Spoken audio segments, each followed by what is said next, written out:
So there's a new Superman cartoon, and while I am far from the biggest Superman fan, I am the kind of loser who's watching Cartoon Network in the middle of the night, so I saw the first 2 episodes. May as well talk about them. Overall, I found the show to be watchable, but just barely. There is a lot of mid-level current Hollywood nuisances you've got to put up with to get to the kernel of basic competency that this show definitely does contain. For the first 2 episodes anyway. Lord only knows what fresh hell may await us in episode 3. For an example of what I am talking about regarding current Hollywood nuisances, listen to this. Today just be normal. Today just be extraordinary. Mr. White, thank you for calling me in today because I've got one heck of a story for you. Pew pew! No, don't do that to your boss. You know what this reminds me of? We'll scale mountains and fight mermaids and explore precipices and crevices and we'll be totally fearsome dudes. Totally fearsome dudes. Nothing should ever remind me of High Guardian Spice. The Red Man, like the rest of humanity, forgot High Guardian Spice existed the very moment that I stopped watching it, which was episode 3 if I recall. Maybe Superman won't exhaust my patience so quickly. Back on that topic, there is an inordinate amount of that sort of Tumblr, twee-ass, Joss Whedon, tee-hee, so silly, babbling-ass dialogue that it kinda makes me wanna Bud Dwyer myself. Listen to this gem of a line from Clark. I can do this. I'm gonna hide my powers and be a normal man having a normal day, starting now. If you want to keep your powers a secret, don't talk out loud about them in public. You dumb fuck! Speaking of Clark Kent, every iteration of that character is, of course, famously mild-mannered, but he's usually not portrayed as an awkward, stammering, dork-ass goof. Get a load of this guy. I'm confused, Kent. See, I've lived in Metropolis most of my life, and I can't figure out how some yokel from Smallville is suddenly getting every hot story in town. Well, Lois, the truth is I'm actually Superman in disguise, and I only pretend to be a journalist in order to hear about disasters as they happen and then squeeze you out of the byline. You're a sick man, Kent. You asked. Or this guy. Boy, have I got a story. What's the matter, Bright Eyes? The opera get you down? Well, just been dreaming I was Superman. Fine Superman you'd make. Well, I can dream, can I? Mild-mannered, of course, and not a man of very many words or tremendous charisma, but a calm and collected guy who's also a bit of a smartass. Now, the Christopher Reeves version of Clark Kent was much more of a dork, but that was for a couple of reasons. First, those movies were campy as hell. Secondly, and more importantly, it was clear that the dork act was, in fact, an act because that was the only thing that could sell the otherwise clown-ass premise that no one who worked with Clark on a daily basis realized that he was a dead ringer for Superman. Now, however, we have this. Thank you. Well, now you've seen me in a bib. Uh-huh. So, I'm just gonna leave before this gets any worse. Goodbye forever. Sorry, I'll fix the front door later. I suspect that this Clark is not merely pretending to be retarded.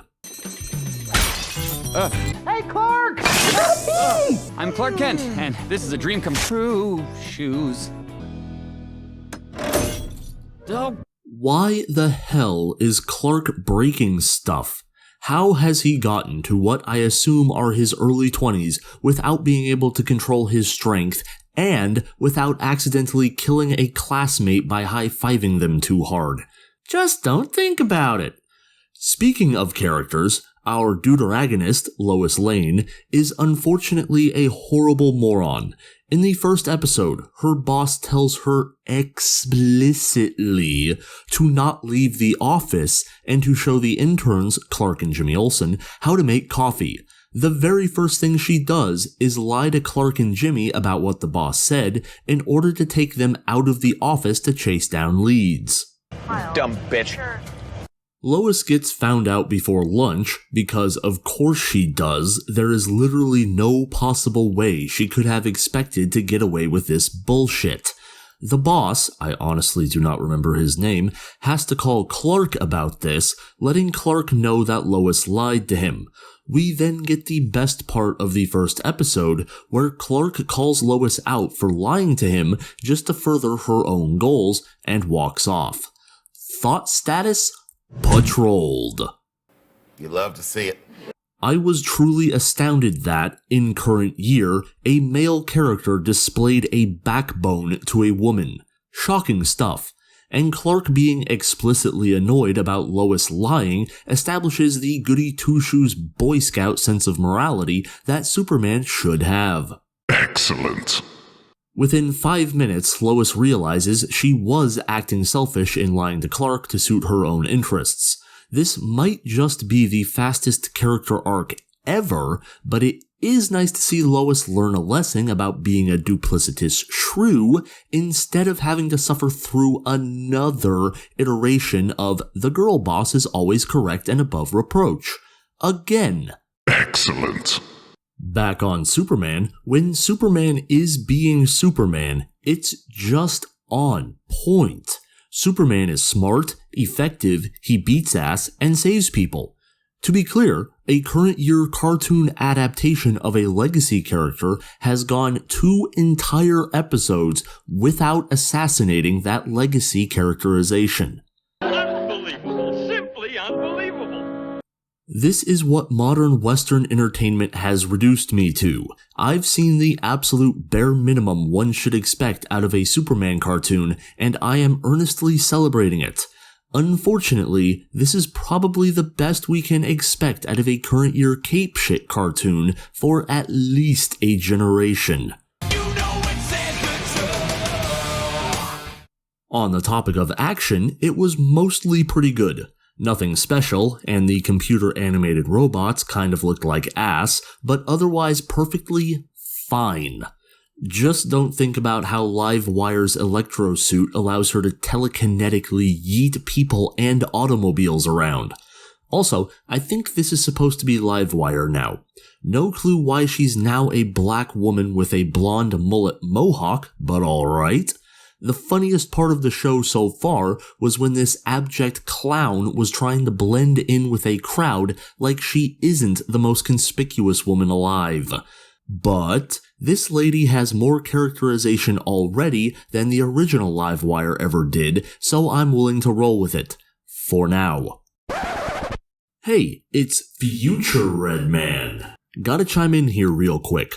On the topic of interesting interpretations of previously existing characters, while editing this together, I saw upon Twitter that people were saying that this is Slade Wilson, aka Deathstroke the Terminator.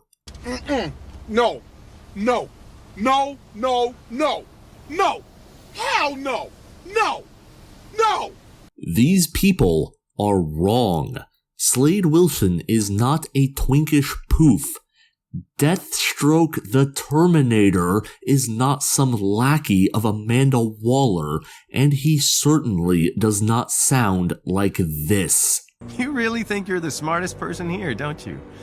You have no idea what kind of technology you're dealing with. Since the show doesn't name him at all, and he's a perfectly serviceable character so far, I will play along. But if they call him anything like Slade, or Agent Wilson, or, God forbid, Deathstroke, I will absolutely flip my shit. Just wanted to put that out there. Throwing you back to past Redman now so we can wrap up this video. This show looks mostly fine overall as well, even though Metropolis often looks damn near empty.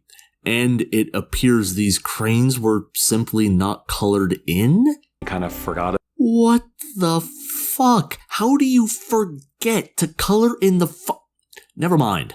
Tomboy Lois ain't cute and Superman looks great, so good enough.